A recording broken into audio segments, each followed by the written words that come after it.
Good morning. Yay, good morning. And you know what? Y'all have been sitting for a little while, right? Okay, get up, stand up, come on. All right, we're gonna raise our arms, wiggle our fingers, lean over this way. Good stretch, guys, come on guys, good stretch. Okay, this way, I don't see the fingers wiggling. You back there, I see you at the back row, your fingers aren't wiggling, wiggle those fingers. Okay, now roll the shoulders, roll your neck a little bit. Now let's take a deep breath in, let it out. Another deep breath in, and let it out. All right, thank you. Thank you very much. So now that we're all relaxed and present with each other, I wanted to start by sharing my story. I was so grateful for Artie's introduction because he shared a little bit of my history and my family. And the great-grandmother that he was referring to is Nanette Ford. And she is very, very dear to me. And the stories about her are very dear to me. And that's kind of where I came from, right? First and foremost, I am an artist. And it has taken me years to be able to say that up front, that I am an artist. But my great-grandfather, Alan Jones, was in a minstrel show in the South. Alan Jones and his 7 brown babies. So I grew up from hearing those stories from Poppy, his son. And Poppy, my grandfather, was in a blues quartet in the 1930s and 40s called the Delta Rhythm Boys. And for those of you who don't know the Delta Rhythm Boys, who's seen Rain Man? Anyone? Rain Man? Yeah? Okay, so there's a version of Dry Bones on the soundtrack. That's their version of Dry Bones. So I was raised by a mother who was raised by an entertainer, and music and storytelling was such a deep part of the way that I was raised. And so I kind of saw everything through the lens of storytelling. And one of the stories of my upbringing was food. One of the things I tend to ask people in my line of work is, what was your first food story? What was the first time you can remember food? So my first food story is actually before I can remember. The stories from my mother about how well she prepared her diet and how well she prepared her body before conception, during pregnancy, and while she was breastfeeding me. That is all I heard growing up, was that I was prepared for, and what she put in her body was tip-top so her baby could be tip-top. You know what I'm saying? So how do you go wrong when you start out like that? That's what I'd like to know. And so that was my mom, right? And there was also the whole, like, not really aspirin when you have a headache. Are you thirsty? Here's a tincture. Here, drink the wheatgrass. It's making you throw up. Well, here's a brown paper bag. It's good for you. Drink it, right? And then with my dad, it was begging him for sugar. Begging him, Daddy, we don't like that Raisin Bran. Can we get the Raisin Bran with the sugar crystals on it? Please, please. Every day, for lunch, every day in the 3rd grade, I had a peanut butter sandwich, an orange, and a juice box. He was dead serious about it. But Daddy, we're hungrier than that. Can we get some fruit stacks? No, you can get another orange, though. That's what you can get. And if you're good, I'll throw in an apple. How about that? Variety. So what we put into our bodies when I was a kid was of the utmost importance. And something that I started to realize when I got a little older was the fact that not everybody ate that way. And it's not that we were in a vacuum. I do remember the fact that on Wednesdays, McDonald's had the 29-cent hamburgers. And on Sundays, it was the 39-cent cheeseburgers. And then the Shasta cooler outside Ralph's would sell the 25-cent sodas. I had that meal too. Trust, I had that meal too. But when it occurred to me that being able to do that as a joy on the weekends and then come home to brown rice, baked chicken, and vegetables actually kept us healthy. Moderation was the name of the game for us. And something started to click for me when I was a teenager about how many people in my family had diabetes. And it was just normal, Oh, now Auntie has it. Well, what's wrong with Poppy's legs? He has diabetes. What does that have to do with his legs? That was my healthcare education when I was a teenager. Why did Aunt Mildred's leg get amputated? Diabetes. What's wrong with Uncle Bate? Diabetes. And over and over and over and over again in my family. And it hit me so hard. I was imagining my mother's journey as she watched her aunts and uncles suffer from these diet-related diseases. So the fact that she used to joke with us about how she prepared for us was so much deeper to her. It was so much deeper to her than bragging rights. She wanted us to live. She wanted us to live. And so that is the care and the love that I come from in my family. And when it comes to being raised as a social justice person, what do? They run a foster family agency. That's my parents. I grew up with foster brothers. I saw the divide. I saw why some kids don't have parents. I saw why some parents can't raise their kids, many times to no fault of their own. So what to do with all of that? What to do? I was spinning, trying to figure out what to do with all of that. And when I got to college, I found sustainability because it seemed like the best of both worlds, right? I could do water, I could do climate, I could do food, I could do justice, I could do it all. Because I am an eco-spiritualist hippie, like really. At the core, I know I look like this, but I'm like, I would live in a hobbit hut if I really could, right? And build cob and, mix the goat poop with my feet. Like, I love that stuff, let me tell you. So that's who I was in college, jumping into Zaka Lake naked at the retreats with all the cool white folks with the dreadlocks and not flushing the toilet. Like, that was all me. But, 4 years later, being the only black person in a statewide coalition of sustainability folks was a little rough. And it actually reminded me of when I was a kid and how all I wanted to be when I was like 7 or 8 was an environmentalist, right? I watched Captain Planet. You know about Captain Planet, right?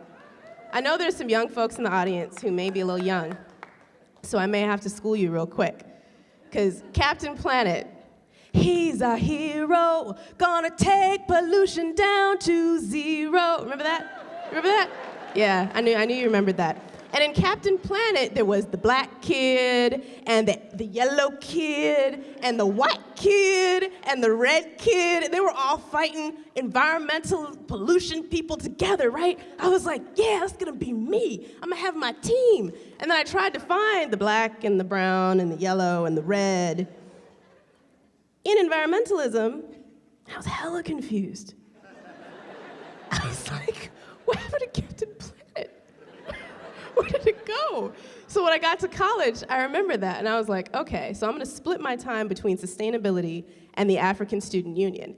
But it was like this split that I would go through, right? I would go over here to sustainability and be, drum circles and love and mushrooms, and then I would go over here. No, okay, the kind you put in the ground, to be clear, right? The ones that soak up the oil, that's the mushrooms we're talking about. Then I would come back over here. To the African Student Union and be listening to hip hop and talking about the legacy of slavery and the breastfeeding, and the breastfeeding is when you were a slave, and this connection to white people and power, all of that, right? But then sometimes I would forget where I was, and I would come over here to the black folks and get to flush the toilet, and they would be like,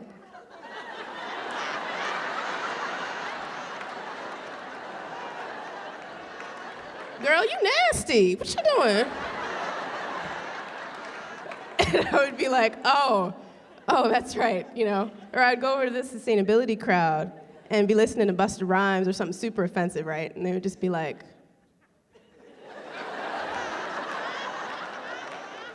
that's offensive to women. So I didn't know my place. All of that was to say, I was really busy searching for my place. I didn't know where to live. I didn't know where to be. I didn't know what to do. And then I met this incredible human being named Van Jones, who came to speak at my college and started his speech by saying, "This is the presentation Al Gore would have made had he been black." Say, what? I'll take that speech. That's the one. That's the one I want. So that's when I moved up to the Bay Area to work at Green for All, and I was in climate and energy for a little bit, but I remembered the food thing, you know? I remembered my heart. And when Van went to work at the White House, I had to go through this moment of really figuring out where I was gonna be. There was an article in Time magazine, I think in 2010, about how not all of, but quite a few environmentalists were jumping ship into the food movement. That was me. I was one of those that the article was referring to. And so I went to work in food. And speaking of food, one of the things I love about food is that it's grounding. It calls for presence. And when I'm present to the moment right now, we're in one of our cycles as a country where we're fairly divided, or at least that's how I feel. It's hard for me to know who's telling the truth. I feel angry sometimes. I shake when I listen to the radio. I get scared for our president. There's all these things that I feel, and I feel like when I talk to people, what I hear is that we don't trust each other. The hundreds of millions of us that live in this country, we're actually brothers and sisters in the same way that we're brothers and sisters with everyone in the world. But we are. But we're not feeling that family love right now. We don't trust each other. We're lying to each other, not just one or the other. And we're not vulnerable. We've lost our vulnerability and we've lost our trust. And a lot of us are terrified. That's what I feel right now. And all I can think about is what can restore that kind of trust, if we ever had it. But how can millions of people who are so different from each other trust each other? What is it going to take to heal the breakdown that's happening right now? Food. That's where I go in my mind. Because if you look at food, food is this beautiful way of building community. And it feels so simple, but trust, this is complicated. Right? Because it goes from family to community to everybody else, as far as I'm concerned. All you guys to do is start with family. Y'all going home for Thanksgiving, right? Mm-hmm. You know that aunt or uncle I'm talking about, the one that you just don't get into that political conversation with. You know who I'm talking about. Maybe try over some darn good food. That's helped me a lot. When I realized that if I can't talk to my family, if I can't talk to my family, how in the world am I going to talk to my brothers and sisters who live in different cities, in different areas that I don't understand, if I can't understand my family? So part of my activism now is family activism and using the dinner table and family gatherings as spaces to test and practice my ability to love deeply and fiercely. Because if I can do that, then I can actually go to People's Grocery and do some work, right? And not be a hypocrite. Not to say that if you don't get along with every cousin and aunt and uncle and you go out and try to love people, you're a hypocrite. It's just a darn good place to practice. That's all I'm saying. So then when it comes to community, right, and People's Grocery, I inherited People's Grocery from Brahm Amati and Malika Edwards, many of whom you know. Yes. They're the legacy that I come from. And People's Grocery was this incredible organization that I looked up to when I first got there. And when Brahm asked me to apply to be the executive director, I thought he must be crazy. What? I can't do that. I don't know what it takes to be an executive director.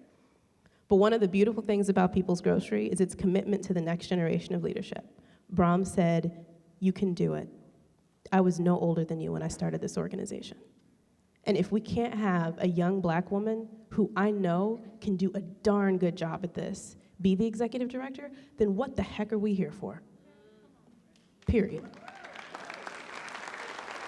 And I've never forgotten that.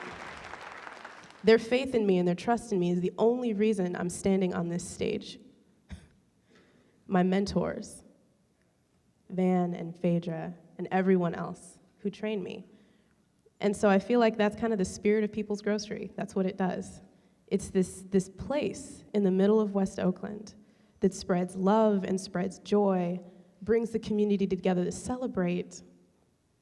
I can talk about all the nitty-gritty and the what we do around the food enterprise and public health and health projects, but I feel what's really important about what we do is how we do it. That's what people know about People's Grocery. Usually when I ask people what you think we do, "Oh, yeah, the market, right? The wheels, the one on wheels, mobile market, that was great, that's great." Maybe we shut the mobile market down, like 2008? Done a lot since then. What we do is wonderful, but how we do it is what people remember. Because People's Grocery has got heart. We have got soul. And we love. We try to bring people together across difference and make sure all of us can build a healthy food system together. And part of building that community is the fact that that is the way to actually heal what's going on in our country right now. Bring people together over dinner. Talk to each other. Laugh. Learn. Love. That's what we do at People's Grocery, and that's actually what food justice is about.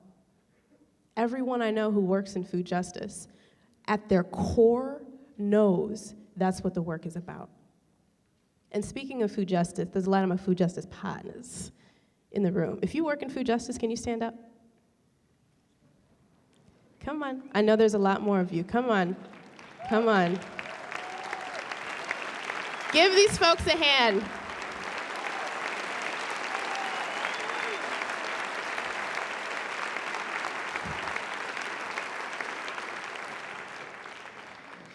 Because it's hard. Whew. It is hard to do this work sometimes. But one of the reasons why, one of the connections about why I do it is because it brings together everything that I am. The part of me that watched my foster brother get murdered when I was 15.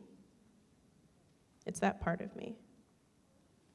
The part of me that hears the stories about my interracial great-grandparents who had to flee the South to be together. Because a white man and a black woman back then was not so nice for everybody. I have warriors in my family, in my life. So that is why I'm in service, to honor them and to honor those who came before me. And what I wanted to end with was a piece of me. Because part of how I'm in service now is honoring my grandfather and honoring my great-grandfather with song. And he was the one who taught me to sing. I would listen to him in his studio training students who came from all over the world to come train with him. And one of my favorite songs growing up was Visions by Stevie Wonder. The Inner Visions album just got me, totally got me. And I feel like that song, it embodies everything that I want to see in the world. Because the vision for the future is that we can use food to build bridges and to heal divides. That's my vision for the world. That's what I would love for you to join me in.